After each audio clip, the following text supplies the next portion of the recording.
नमस्कार दोस्तों, मेरा नाम है रंजीत और स्वागत है आप सभी का आर.के.जे. सिविल पाठशाला यूट्यूब चैनल पर। दोस्तों, आज एक बहुत ही इम्पॉर्टेंट और हॉट टॉपिक के ऊपर चर्चा होने वाली है। काफ़ी ज़्यादा चर्चा का विषय रहा है जातिगत आधारित जनगणना, कास्ट सेंसस, कास्ट इन्यूमरेशन भी जिसको बोला जाता है। अभी तक देखा जाए, जब 2024 का चुनाव हो रहा था उस समय में कांग्रेस की तरफ से या फिर अन्य राज्य जहां पर बीजेपी की सरकार नहीं है, उन लोगों ने पार्टिकुलरली कास्ट सेंसस के ऊपर बहुत ज़्यादा फोकस किया था। कांग्रेस की तरफ से भी फोकस किया गया था कि शायद यदि हम ये इस प्रकार का मुद्दा उठाते हैं तो हो सकता है कि इस बार कांग्रेस अच्छा खासा प्रदर्शन कर सके 2024 के लोकसभा चुनाव में। और उनके जो मुद्दे थे, शायद वो भी एक रीज़न रहा होगा जिसके चलते चलते बीजेपी जो अब की बार 400 पार का नारा बोलती थी वो पूरा नहीं हो पाया था। उसको मजबूरी में गठबंधन की सरकार बनानी पड़ी, मेजॉरिटी में वो सरकार नहीं बना पाई थी। कास्ट सेंसस का मतलब ये होता है कि यदि जनगणना होती है, जैसे हमारे देश में नियम कानून ये है कि हमें हर 10 साल में जनगणना कराना है। जनगणना कराने से हमें पता चल जाता है कि कौन लोग कितना पिछड़े हुए हैं, एजुकेशन में, रोजगार में, पॉलिटिक्स में कौन लोग कितना पिछड़ा हुआ है, इसकी जानकारी हमें मिल जाती है। लेकिन इसका गलत फ़ायदा उठा लेती हैं पॉलिटिकल पार्टियां। अब ऐसा ना हो कि कास्ट सेंसस कराने के बाद, डेटा प्राप्त होने के बाद पार्टिकुलरली वो किसी खास ग्रुप को टारगेट करना चालू कर दे और बाकी के ऊपर अपनी पॉलिसीज़ अच्छी ना लाए। इस आर्टिकल में हम जिन टॉपिक्स को शामिल करने वाले हैं, जिन बिंदुओं के ऊपर बात करने वाले हैं, उनको यहाँ पर हम समराइज़ कर चुके। सबसे पहले तो हम समझेंगे कि भाई ये जो मुद्दा है न्यूज़ में क्यों रहा है। इसके बाद कास्ट सेंसस की डिमांड आखिर उठ क्यों रही है, कास्ट सेंसस यदि कराया जाता है तो इससे फ़ायदा क्या क्या होगा।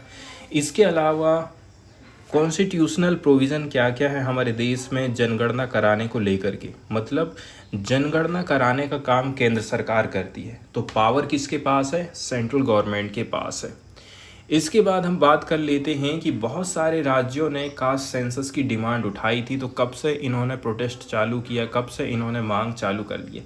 5वें नंबर में हम चर्चा करेंगे कि हमारे देश में जब सेंसस कंडक्ट कराया गया था पार्टिकुलरली, तो कौन से टाइप का कास्ट डेटा हमको मिल पाया था। हिस्टोरिकल कॉन्टेक्स्ट की भी बात करेंगे। हम बात करेंगे अंग्रेज़ों के ज़माने से लेकर के आज के टाइम पीरियड तक। इसके बाद 7वें नंबर में जो हम पॉइंट उठाएंगे वो है कास्ट सेंसस आखिर मायने क्या रखती है, इससे क्या क्या फ़ायदा हो सकता है हमको, and what has been the current government's stand. ये जो स्टैंड है हम देखने वाले हैं पार्टिकुलरली, लगभग देखा जाए तो हम 2021-2018 से सरकार, मतलब बीजेपी की तरफ से क्या क्या बयान दिए गए हैं उसके ऊपर चर्चा करेंगे। इसके बाद में हम बात कर लेते हैं कि कांग्रेस की तरफ से भी क्या इस प्रकार का कोई कदम उठाया गया था, ठीक है। And what happened to the SECC data. UPA की सरकार के टाइम पीरियड में जब ये कदम उठाया गया कि हमें भी भाई कास्ट सेंसस कंडक्ट कराना चाहिए, तो उस समय में निकल कर के आया था SECC, ठीक है। SECC भी एक प्रकार से जो रिपोर्ट थी वो कास्ट सेंसस की तरह ही थी, लेकिन वो पूरी तरह से कास्ट सेंसस नहीं था। इसके बाद हम बात कर लेते हैं इसके क्या प्रॉन्स एंड कॉन्स हैं, एंड कुछ राज्य सरकारों की तरफ से कुछ महत्वपूर्ण कदम उठाए गए हैं, इसके ऊपर भी चर्चा करेंगे। और आने वाले टाइम पीरियड में क्या होने वाला है इसके ऊपर भी चर्चा होने वाली। सबसे पहले तो हम चर्चा करते हैं कि भाई कास्ट सेंसस आखिर न्यूज़ में क्यों रहा है। Cabinet committee on political affair, shortcut में इसको बोलते हैं CCPA, ने अप्रूव किया है कास्ट इनुमरेशन को आने वाले पॉपुलेशन सेंसस में। यूनियन मिनिस्टर अश्विनी वैष्णव ने कहा है वेडनेसडे के दिन 30 तारीख को ये बयान दिया गया। इसका मतलब सीधी बात यही हो गया है कि आने वाली जनगणना में हमें देखने को मिलेगा। अभी तक क्या है, SC/ST के ही डेटा हमको पता चल पाते थे, OBC, जनरल और भी जो अदर कास्ट हैं उनके बारे में हमें किसी प्रकार का डेटा अवेलेबल नहीं हो पाता था। इससे उस पॉपुलेशन के लिए हम पॉलिसी मेकिंग नहीं कर पा रहे थे अच्छी तरीके से। अब हम बात करते हैं इस प्रकार की डिमांड आखिर उठ क्यों रही है। ये जो डिसीजन है ऐसे समय में आया है जबकि 2024 का जो मुख्य मुद्दा रहा था उस समय में कांग्रेस ने इसको बहुत ज़ोर शोर से उठाया था। तो हो सकता है कि राहुल गांधी से मतलब अपोजिशन से प्रभावित होकर के केंद्र सरकार ने ये डिसीजन लिया हो ये भी हो सकता है। एक बात अच्छी और ये है कि सरकार ने ये जो कदम उठाया है ना, इसका सभी पार्टी तहे दिल से स्वागत कर रही हैं। लेकिन ऐसा है कि ऐसा ना हो कि केंद्र सरकार बीजेपी इसका मिसयूज़ करे अपने पॉलिटिकल एजेंडा के लिए, तो ये चीज़ फिर गलत हो जाएगी। यदि हम कॉन्स्टिट्यूशनल प्रोविजंस की बात करते हैं, संविधान में इसका क्या क्या प्रावधान किया गया है। देखिए, भारतीय कॉन्स्टिट्यूशन में सीधे सीधे तो अनिवार्य रूप से ये नहीं बोला है कि आप जातिगत जनगणना कराइए, लेकिन इसमें कुछ कुछ प्रोविज़न प्रोवाइड करे गए हैं जो बोलते हैं कि आपको इस प्रकार की सेंसस को सपोर्ट करना चाहिए। सिग्निफिकेंसली आर्टिकल 340 है जो कि अलाउ करता है appointment of a commission. Article 340 बोलता है सरकार को कि आप एक कमीशन बनाइए, आयोग बनाइए जो कि इन्वेस्टिगेट करेगा condition of socially and educationally backward classes की। जो लोग समाज में पिछड़े हुए हैं, शिक्षा में पिछड़े हुए हैं, रोजगार में पिछड़े हुए हैं, इन लोगों की आप जानकारी जुटाइए। एंड आर्टिकल 16(4) अलाउ करता है कि भाई इस प्रकार के लोगों को रिजर्वेशन दिया जा सकता है पब्लिक एम्प्लॉयमेंट में डिसएडवांटेजेस ग्रुप को। अब हम बात यदि करें, हालांकि जो सेंसस एक्ट 1948 आया एंड कॉन्स्टिट्यूशन ग्रांट करता है सेंट्रल गवर्नमेंट को प्राइमरी पावर कि वो सेंसस कंडक्ट कराए, लेकिन कुछ लोग ये भी बोलते हैं कि स्टेट गवर्नमेंट कंडक्ट करा सकता है उनके खुद के सर्वे अंडर सर्टेन प्रोविज़न। इसमें भी कुछ कुछ खास प्रोविज़न है जिसके अंतर्गत ही स्टेट गवर्नमेंट इस प्रकार के डेटा वो भी सर्वे रहेंगे, ठीक है, सेंसस नहीं रहेगा। अब हम बात कर लेते हैं भाई कास्ट सेंसस को लेकर के डिमांड कब से उठना चालू हुआ, इसके ऊपर भी थोड़ी सी हम चर्चा कर लेते हैं। इस प्रकार की जो डिमांड रही थी 2022 में काफ़ी तेज हो गई थी बिहार जैसे राज्यों में। एक ऐसा state considered as a cradle of backward classes assertion, जहां पर आपको बैकवर्ड कास्ट ज़्यादा देखने को मिल रही है। इसके बाद यहाँ पर जब गठबंधन की सरकार आई थी, कोलिंग गवर्नमेंट बिहार में, जिसमें कि जनता दल यूनाइटेड, राष्ट्रीय जनता दल एंड कांग्रेस, उन्होंने ये आशा किया था कि हम यूज़ करेंगे कास्ट सेंसस को to restorate a new model of social justice politics to take on BJP ahead of 2024 general election. उस समय में कोएलिशन की जो गवर्नमेंट रही थी उसने ये सोच लिए, दिमाग लगाया कि हम इस मुद्दे को जोर शोर से उठाते हैं ताकि आने वाले 2024 के इलेक्शन में बीजेपी को जनरल इलेक्शन को हम हरा सकें। फिर बीजेपी ने सक्सेसफुली कंडक्ट कराया था सर्वे 2023 में एंड हाइक कर दिया था कास्ट रिजर्वेशन को 65% तक पहुंचा दिया इसने। पहले मान के चलो 40% रिजर्वेशन था कास्ट जातिगत हिसाब से यदि देखा जाए तो, SC ST OBC and general को भी दे दिया है केंद्र सरकार ने तो 10%। अब लेकिन दिक्कत ये हो गई है, ये जो रिजर्वेशन है 50% की कैप को क्रॉस कर गया, तो जाहिर सी बात है सुप्रीम कोर्ट को हाथ रखने की ज़रूरत नहीं पड़ी, स्टेट गवर्नमेंट ने ही इसको रद्द कर दिया था, बोला कि 50% से ज़्यादा रिजर्वेशन आप नहीं दे सकते। अभी हम यदि इस साल के पहले की बात करें, तेलंगाना ने प्रपोज किया था कि हम भी अपने कास्ट बेस कोटा को 63% तक लेके जाने वाले, लेकिन अब कितने राज्य सफल हो पाएंगे ये तो आने वाले टाइम पीरियड में ही हमको देखने को मिलेगा। कास्ट सेंसस को यदि हम सरल अर्थों में समझें, कास्ट सेंसस को जानें, तो कास्ट सेंसस जाति जनगणना का मतलब होता है देश की आबादी में विभिन्न जातियों की संख्या, आर्थिक स्थिति, शिक्षा और रोजगार जैसे आंकड़ों को इकट्ठा करना। ये सामान्य जनगणना से अलग होता है जो केवल बुनियादी डेटा प्रोवाइड करता है। जैसे कि उम्र, लिंग, धर्म दर्ज करती है। लेकिन यदि कास्ट सेंसस होता है तो बहुत ही महत्वपूर्ण डेटा हमको मिल जाएगा। कास्ट सेंसस में इन्वॉल्व होता है सिस्टमेटिक तरीके से रिकॉर्ड करना इंडिविजुअल की कास्ट आइडेंटिटीज़ को जब भी नेशनल सेंसस आयोजित की जाएगी।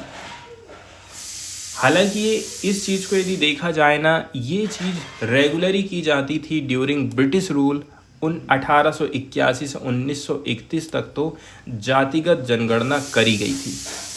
इसके बाद देखेंगे first census of independent India का आयोजन किया गया था 1951 में and government choose to discontinue the practice. सरकार को उस समय ऐसा लगा कि इससे जो जातिगत भेदभाव है और भी ज़्यादा बढ़ जाएगा, इसलिए आज़ादी के बाद हमारे देश के जो बड़े बड़े लीडर हैं, महान महान जो लीडर थे, उन्होंने कास्ट सेंसस कंडक्ट नहीं कराया था।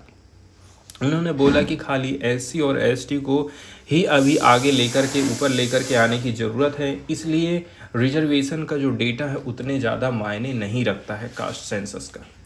इसके बाद हम चर्चा कर लेते हैं what kind of caste census data is published in the census. ठीक है, अब कास्ट का डाटा आखिर किस प्रकार का था जो कि सेंसस में हमको देखने को मिला। देखिए, हर जनगणना की यदि हम चर्चा करें, मतलब 1951 से 2011 तक इसमें डेटा पब्लिश किया जाता था SC एंड ST के लोगों का ही इसमें डेटा रहता था, लेकिन अदर जो कास्ट है उनके बारे में कोई जानकारी नहीं रहती थी। ये चीज़ 1931 तक ही हमको देखने को मिली। उसके बाद जाति पर आधारित डेटा पब्लिश होना ख़त्म हो गया। एक प्रयास और 1941 में किया गया था, कास्ट बेस्ड डाटा को कलेक्ट किया गया था, लेकिन इसको प्रकाशित नहीं किया गया। MWMY it's the then census commissioner said, उस समय के जो जनगणना आयुक्त थे उन्होंने क्या बोला था, there would have been no all India caste table. इसमें बोला जा रहा है कि हमारे पास में बिल्कुल भी परफेक्ट डेटा अवेलेबल नहीं है। इसके अलावा दूसरी बात यह है, इतने बड़े पैमाने पर यदि जातिगत जनगणना करी जाती है तो ये बहुत ज़्यादा कॉस्टली पड़ जाएगा एंड पार्टिकुलरली वर्ल्ड वार जैसे टाइम पीरियड में तो ये संभव भी नहीं था। अब सरकार ने बोला, केंद्र सरकार ने राज्य सरकारों को, आप एक काम करिए, मतलब 1961 तक सेंट्रल गवर्नमेंट ने परमिशन दे दिया था स्टेट को कि आप खुद के सर्वे कंडक्ट करा सकते हैं, इकट्ठा कर सकते हैं state specific list of OBC। यदि उनकी इच्छा है तो आप अपने खुद के सर्वे कंडक्ट कराइए। लेकिन सेंसस में इस प्रकार की प्रैक्टिस अपनाई नहीं जा रही है, तो यहाँ पर कोई भी प्रॉपर एस्टिमेशन नहीं है कि भाई OBC क्लास की पॉपुलेशन कितनी है, various groups with in the OBCs and other, OBC में भी कितने ग्रुप आ जाते हैं एंड अदर्स की भी यदि हम चर्चा करते हैं तो। अब OBC पॉपुलेशन के एस्टिमेशन की जनगणना की अंदाज़ा यदि हम लगाएं ना, तो दोस्तों देखिए, मंडल कमीशन ने एस्टिमेशन लगाया था कि जो OBC की पॉपुलेशन है हमारे देश में लगभग 52% है, मतलब सबसे ज़्यादा संख्या हमारे देश में OBC वाले लोगों की है। लास्ट अटेम्प्ट जो किया गया था कास्ट डाटा कलेक्शन का नेशनल लेवल पर, वो आयोजित किया गया था 2011 में, और इसके लिए socio economic and caste census का आयोजन किया गया था। इसका इंटेंट था, इसका उद्देश्य था कैसे करके हम एसेस कर सके socio economic condition of household alongside caste information. Caste information तो हमें मिलेगी ही, इसके अलावा लोगों की आर्थिक स्थिति का भी हम पता लगा सकें, इसके लिए सरकार ने socio economic and caste census का आयोजन किया था। अब हम बात कर लेते हैं कास्ट सेंसस का हिस्टोरिकल बैकग्राउंड क्या रहा है। जैसे कि मैं बताया था कि हम चर्चा करेंगे अंग्रेज़ों के ज़माने से लेकर के आज के टाइम पीरियड तक। तो ब्रिटिश इंडिया की बात करें, मतलब 1881 से 1931 तक ब्रिटिशर्स की तरफ से कास्ट पर आधारित जनगणना हुआ करती थी। उस समय में भी ये हर 10 साल में होती थी। इसके माध्यम से कैटेगराइज कर दिया गया था पॉपुलेशन को कास्ट के हिसाब से, रिलीजन के हिसाब से एंड ऑक्यूपेशन के हिसाब से। प्रीवियस रिपोर्ट हिंदुस्तान टाइम्स में पब्लिश हुई हैं। इसके हिसाब से देखा जाए ब्रिटिश लोगों ने कैरी आउट किया था कास्ट सेंसस हर 10 साल में। कब कब? 1881 से 1931 तक। 1931 के बाद से ये जो प्रैक्टिस रही थी उसको डिसकंटिन्यू कर दिया गया था and was not revive in post independence era. आज़ादी के बाद फिर कभी इस प्रकार का डेटा पब्लिश नहीं किया गया था। इसके अलावा कुछ रिपोर्ट ये भी सामने आई हैं कि जो SC/ST पॉपुलेशन का प्रोपोर्शन है उस समय में वो लगभग 21% हुआ करता था। मतलब यदि हम 1971 सेंसस की बात करें जो कि बढ़ कर के 2011 में 25% हो चुका है। मतलब 21% से बढ़ कर के SC/ST की जो पॉपुलेशन है 25% हो गई है। और आने वाले टाइम पीरियड में 2000 जब भी इसकी जनगणना हो, चाहे वो 2026 में हो, तो इनकी जो जनसंख्या है जाहिर सी बात है और भी ज़्यादा बढ़ जाएगी। तो इनके लिए और भी ज़्यादा पैसा खर्चा करो, रिजर्वेशन ज़्यादा दो, बहुत सारे खर्चे सरकार के बढ़ने वाले हैं। तो हम ये देखते हैं कि the rise align with the trend that economically disadvantages population जैसे कि SC/ST tend to have higher fertility rate. एक चीज़ और है कि ये जो गरीब लोग हैं इनमें हायर फर्टिलिटी रेट भी हमको देखने को मिला है। पार्टिकुलरली यदि हम इनकम लेवल कम वाले घर की तरफ जाएं, जिनकी इनकम कम है वहाँ पर जन्म दर भी बहुत ज़्यादा है। एक परिवार में 2 बच्चे नहीं हैं, 4-4, 5-5 बच्चे हमको देखने को मिलते हैं। मतलब डबल बर्डन को ये लोग फेस कर रहे हैं। अब अलग अलग डेट, अलग अलग हिस्ट्री हम देख लेते हैं भाई कि कब कब क्या क्या चीज़ कंडक्ट कराया गया। तो 1881 से 1931 तक हम देख लिए हैं कि इस टाइम पीरियड में अंग्रेज़ों ने कास्ट पर आधारित, रिलीजन पर आधारित, ऑक्यूपेशन पर आधारित डेटा प्रस्तुत किया गया था। 1951 की हम बात कर ले, मतलब जब भारत आज़ाद हुआ तो इंडिपेंडेंट इंडियन गवर्नमेंट, उस समय में प्राइम मिनिस्टर जवाहरलाल नेहरू हुआ करते थे, उन्होंने स्टॉप कर दिया था कास्ट इन्यूमरेशन को ताकि सोशल डिवीज़न से हम रोका जा सके। मतलब जो सामाजिक भेदभाव है और भी ज़्यादा ना बढ़े, शायद ये उनका उद्देश्य रहा था।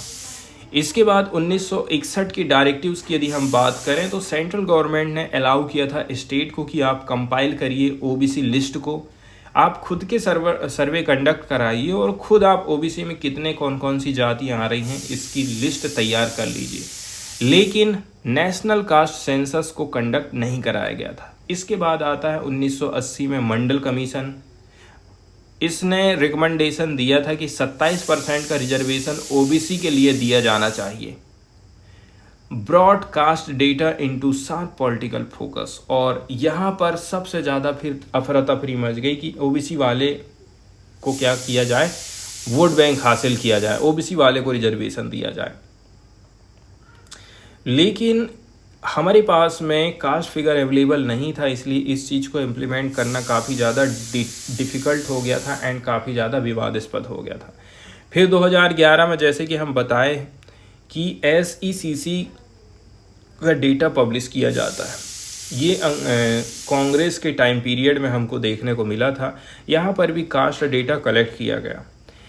Finding were never fully released और यूटिलाइज, प्रॉम्प्टिंग क्रिटिसिज्म।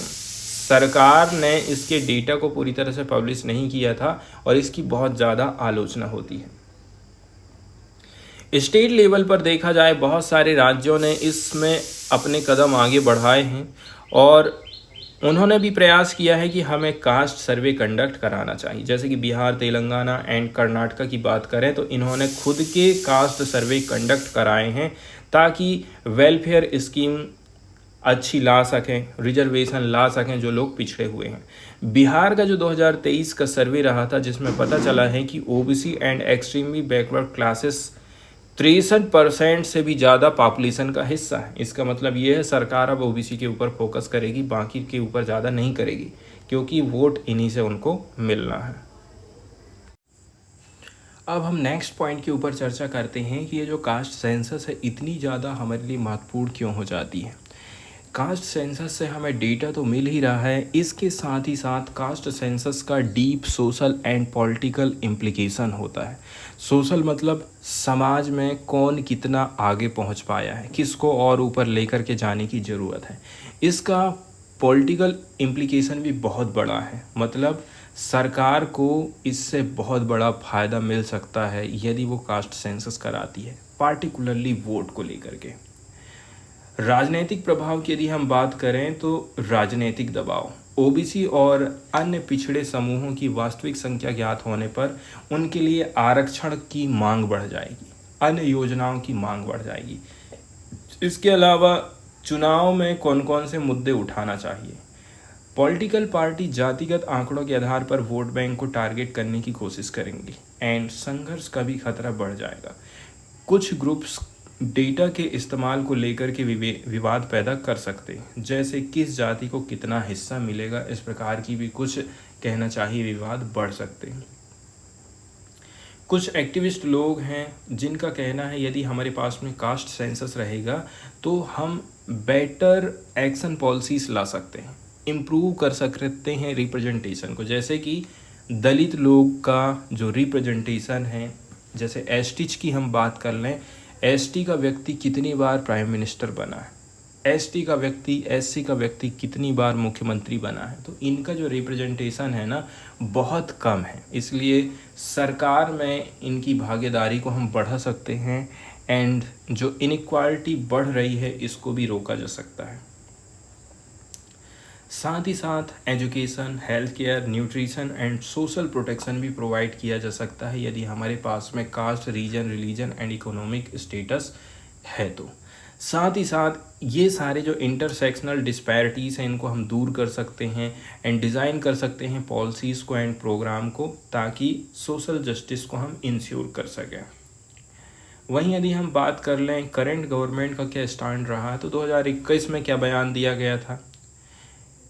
बीजेपी ने अनाउंसमेंट किया था कि हम कंडक्ट कराएंगे कास्ट सेंसस, ठीक है, इन जुलाई 2021, लेकिन it had no plans to carry out such a census. उसका फोकस था हम खाली पॉलिसी मेकिंग में फोकस करेंगे। जैसे कि union minister of state, home minister उस समय में नित्यानंद राय हुआ करते थे लोकसभा में, उन्होंने क्या बोला था कि गवर्नमेंट ऑफ इंडिया ने डिसाइड किया है मैटर ऑफ पॉलिसी को, ना कि कास्ट वाइज पॉपुलेशन सेंसस को। उन्होंने बोला था खाली हम SC/ST का ही सेंसस कंडक्ट कराएंगे और अदर लोगों का जो कास्ट सेंसस है उसको कराने का हमारा कोई प्लानिंग नहीं है, ऐसा बोला जाता है नित्यानंद राय की तरफ से। सन 2021 की ये बात है। 2018 में फिर कुछ अलग टाइप के बयान हमको देखने को मिले थे। होम मिनिस्टर राजनाथ सिंह ने क्या बोला था, ऐसा लग रहा है कि कम से कम ओबीसी को तो पहली बार ऐसा काम करते हम, इनकी जातिगत जनगणना होनी चाहिए, इनका डेटा अवेलेबल होना चाहिए। अब यदि हम चर्चा कर लेते हैं कांग्रेस के टाइम पीरियड में, तो सबसे पहले 2010 की हम बात करते हैं। वीरप्पा मोइली उस समय में लॉ मिनिस्टर हुआ करते थे। तो आप खुद देखिए, लॉ मिनिस्टर तक इस मामले में अपनी आवाज़ उठाए थे, पार्टिकुलरली जब कांग्रेस की सरकार उस समय में हुआ करती थी। तो वीरप्पा मोइली ने क्या बोला था,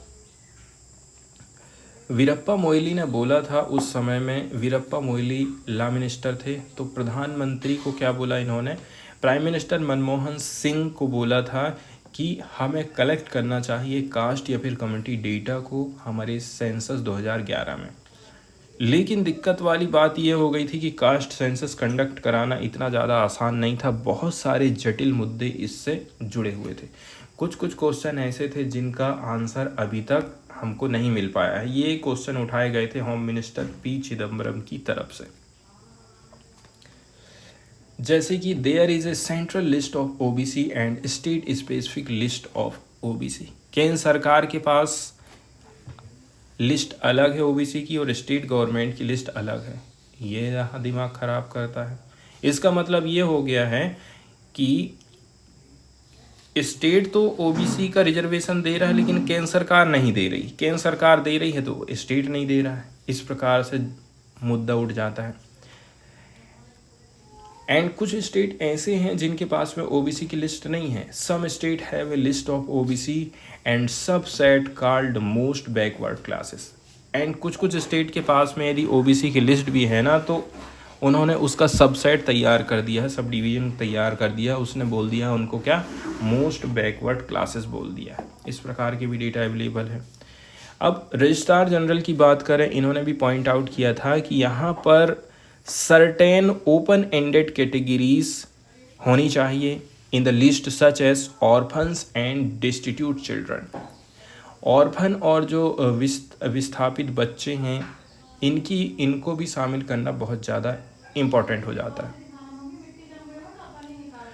वहीं यदि हम बात कर लेते हैं schedule caste converted to Christianity और इस्लाम, उन लोगों का क्या होगा, इसके बारे में भी सोचना बहुत ज़्यादा ज़रूरी हो जाता है। इसके अलावा जो लोग एक स्टेट से दूसरे स्टेट जा रहे हैं तो उनकी जाति का क्या होगा, उनके बच्चे का क्या होगा यदि वो इंटरकास्ट मैरिज कर लेते हैं, तो इन सारे क्वेश्चन को शामिल करना पड़ेगा। ये चिंताएं पहले भी थी और आज के समय में भी इन सारी चिंताओं को दूर करना सबसे इम्पोर्टेंट चीज़ है। यहाँ पर जो क्वेश्चन पूछे गए थे उनका आंसर यहाँ पर देना बहुत ज़्यादा ज़रूरी हो जाएगा। जब भी बातचीत होती थी तो कांग्रेस की सरकार ने डिसाइड किया था कि हम full flash socio economic caste census conduct कराएंगे, इसी को SECC बोला जाता है। इसके बाद SECC के डेटा का क्या हुआ, ठीक है, इसमें लगभग सरकार को ना 4,893 करोड़ रुपए खर्चा करने पड़ गए। इसको कंडक्ट कराया गया था मिनिस्ट्री ऑफ रूरल डेवलपमेंट की तरफ से and ministry of housing and urban poverty alleviation urban areas में इसने काम कराई थी। गांव वाले क्षेत्र में मिनिस्ट्री ऑफ रूरल, शहरी क्षेत्र में ministry of urban housing, and इसको फाइनलाइज किया गया एंड पब्लिश कर दिया गया था दोनों मिनिस्ट्रीज की तरफ से 2016 में। अब कच्चा मटेरियल हमारे पास तो तैयार है, इसको हमने हैंड ओवर कर दिए ministry of social justice and empowerment को। इसके बाद एक्सपर्ट ग्रुप का फॉर्मेशन किया गया नीति आयोग की तरफ से, वाइस चेयरपर्सन अरविंद पनगड़िया भी थे कि आप क्लासिफिकेशन करिए, कैटेगराइजेशन करिए इस डेटा को। लेकिन चीज़ें क्लियर नहीं हो पाई थी कि ये रिपोर्ट सबमिट करी गई कि नहीं करी गई। No such report has been made public, और सरकार के सामने भी ये डेटा प्रस्तुत नहीं किया जाता सर। अब एक रिपोर्ट है पार्लियामेंट्री कमेटी की तरफ से, रूरल डेवलपमेंट ने प्रेजेंट किया था इस रिपोर्ट को लोकसभा स्पीकर को 31 अगस्त 2016 को, एंड यहाँ पर कुछ चीज़ें नोट डाउन किया गया था SECC के बारे में। इसमें डेटा का एग्जामिनेशन किया गया एंड बोला जाता है कि 98% data on individual caste and religion is error free. क्या दावा किया गया है कि 98% ये जो रिपोर्ट है शुद्ध है। इसके अलावा और भी ये नोट डाउन किया गया है कि जो इंसिडेंस ऑफ एरर हैं इन रिस्पेक्ट ऑफ 1 लाख,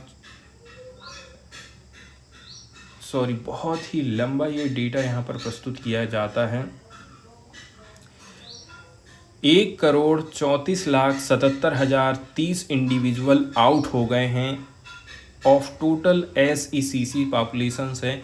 यदि हम बात करते हैं 118 करोड़ में से, 118 में से 1 करोड़ लोग तो बाहर हो गए हैं। States have been advise to take corrective measure, इसलिए स्टेट को बोला जा रहा है कि भाई आप कुछ करिए, 1 करोड़ लोगों को आपने कैसे करके बाहर कर दिए। अब जनगणना की प्रोस एंड कॉन्स की बात करते हैं, जो कि हमारे लिए काफ़ी इम्पोर्टेंट हो जाते हैं। जो आलोचक लोग हैं वो ये बोलते हैं कि यदि जातिगत जनगणना कराई जाती है, वहीं फेवर में ये बात बोली जाती है कि देखिए यदि गवर्नमेंट इस प्रकार से कास्ट सेंसस कंडक्ट कराती है, पार्टिकुलरली सोशियो इकोनॉमिक पोजीशन का हमें पता चल जाता है एंड ये भी पता लगा पाते हैं कि इन लोगों का राजनीति में कितना रिप्रेजेंटेशन है अलग अलग कास्ट ग्रुप का। स्पेशली कुछ एरियाज जैसे कि पब्लिक एम्प्लॉयमेंट में, सरकारी नौकरी में एंड वेलफेयर स्कीम में कितना % ये लोग फ़ायदा ले पा रहे हैं। इससे हम कमिटी लेवल पर कमिटी को बेनिफिट प्रोवाइड कर सकते हैं, कुछ इनिशिएटिव ला सकते हैं which remain marginalised, allowing for more targeted and inclusive development strategies. विपक्ष में तो तर्क दिया जाता है कि आलोचक लोग ये बोल रहे हैं कि यदि कास्ट सेंसस कंडक्ट कराया जाएगा तो इससे जो कास्ट आइडेंटिटीज़ हैं एंड जो हायरार्कीज़ है वो बनी रहेगी, वो कभी ख़त्म नहीं हो सकती, क्योंकि रिजर्वेशन कंटिन्यू बना रहेगा। कास्ट इंटर कास्ट में मैरिज नहीं हो पाती है, ऐसे बहुत सारी चीज़ें हैं जो कि कभी ख़त्म नहीं होने वाली। सोशल डिवीज़न को कम नहीं किया जा सकता है। कुछ लोग ये भी जोर देते हैं कि कास्ट सेंसस के माध्यम से जो सोशल टेंशन है वो और भी ज़्यादा बढ़ेगी एंड हिंडर नेशनल यूनिटी, और इससे हमारी जो नेशनल यूनिटी है वो प्रभावित होगी। इसके अलावा बोला जाता है पॉलिटिकल मैनिपुलेशन का। यहाँ पर ये भी कंसर्न है कि कास्ट का जो डेटा है इसका यूज़ किया जाएगा केंद्र सरकार की तरफ से वोट बैंक के तौर पर। इससे और भी ज़्यादा सोसाइटी का डिवीज़न किया जाएगा। एक्यूरेसी का भी कंसर्न रहता है कि जातिगत आधारित जो जनगणना होती है इसमें एरर बहुत ज़्यादा आती है, जैसे कि हम 2011 में ये चीज़ देख चुके थे। कॉस्ट एंड कॉम्प्लेक्सिटी को भी लेकर के बोला जाता है, जैसे कि पिछली बार हम देखें कांग्रेस ने कितने हज़ार करोड़ रुपया खर्चा करी थी, तब जाकर के SECC हमको देखने को मिला था सोशियो कंडक्ट सर्वे करके। बहुत सारे स्टेट हैं जिन्होंने इस मामले में प्रयास भी किया है, जैसे कि हम ऑलरेडी से चर्चा कर चुके हैं। यदि और भी आगे हम बातचीत करें तो देखिए इस मामले में जो बिहार है उस समय में जब बीजेपी की गवर्नमेंट वहाँ पर नहीं हुआ करती थी तो तब ये डिमांड बहुत ज़्यादा तेज़ हो गई थी। तो बिहार, तेलंगाना एंड आंध्र प्रदेश ने इस मामले में सर्वे कंडक्ट कराया पिछले 3 साल में, एंड जबकि कर्नाटका ने रिलीज़ किया था इस प्रकार के डेटा को 2015 में। ऑल स्टेट में नॉन बीजेपी हमको देखने को मिली थी, एंड सर्वे जहाँ जहाँ भी हुआ है नॉन बीजेपी स्टेट रहे थे। इसमें हमें सिमिलर पैटर्न देखने को ये मिला था कि हमारे देश में सबसे ज़्यादा जो जनसंख्या है वो OBC वाले लोगों की है। लगभग हाफ पॉपुलेशन OBC की है। अपर कास्ट की बात करें इनका छोटा सेक्शन है यदि हम, लेकिन सोशल डोमिनेंस इनका काफ़ी ज़्यादा है। इसके अलावा जो सोशियो इकोनॉमिक सर्वे कंडक्ट कराया गया था कांग्रेस की तरफ से 2011 का, उसमें बताया जाता है कि 46 लाख से भी ज़्यादा जो डिफरेंट कास्ट नेम्स हैं हमको देखने को मिले थे, जहां पर टोटल नंबर ऑफ कास्ट की बात करें जो काउंट करी गई थी 1931 सेंसस के दौरान वो थी 4147 कास्ट। एंड इसमें ये भी बोला जाता है कि जो लेटेस्ट गवर्नमेंट डेटा आया इसमें बताया जाता है कि 2650 OBC कम्युनिटीज़ हमारे देश में मौजूद हैं जिनको सेंट्रल लिस्ट में रखा गया है। मतलब 2650 जो सरनेम लिखने वाले लोग हैं वो OBC में आते हैं, अलग अलग सरनेम वाले लोग। 1170 लोग ऐसे हैं जो कि SC की कैटेगरी में आते हैं, एंड 890 कम्युनिटीज़ ऐसी हैं जो कि ST की लिस्ट में आती हैं।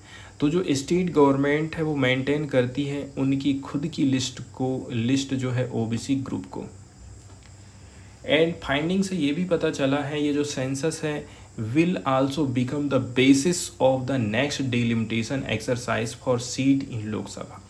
इस बार की जो जनगणना रहेगी आने वाले टाइम पीरियड में डिलिमिटेशन जो किया जाएगा इससे सीटें भी निर्धारित हो जाएंगी। यदि जनसंख्या बढ़ी है तो उनको सीटें ज़्यादा मिलेंगी, जनसंख्या घटी है तो उनकी सीटें कम हो जाती हैं। And will kick off the implementation of 33% reservation for women in parliament. साथ ही साथ 33% का जो रिजर्वेशन दिया जाएगा पार्लियामेंट में, स्टेट असेंबली में, वो भी लागू हो जाएगा। लगभग 30 लाख गवर्नमेंट ऑफिशियल्स इस काम में लगने वाले हैं, इसलिए तो बोला जाता है ये बहुत ज़्यादा पैसा खर्चा होगा इसमें।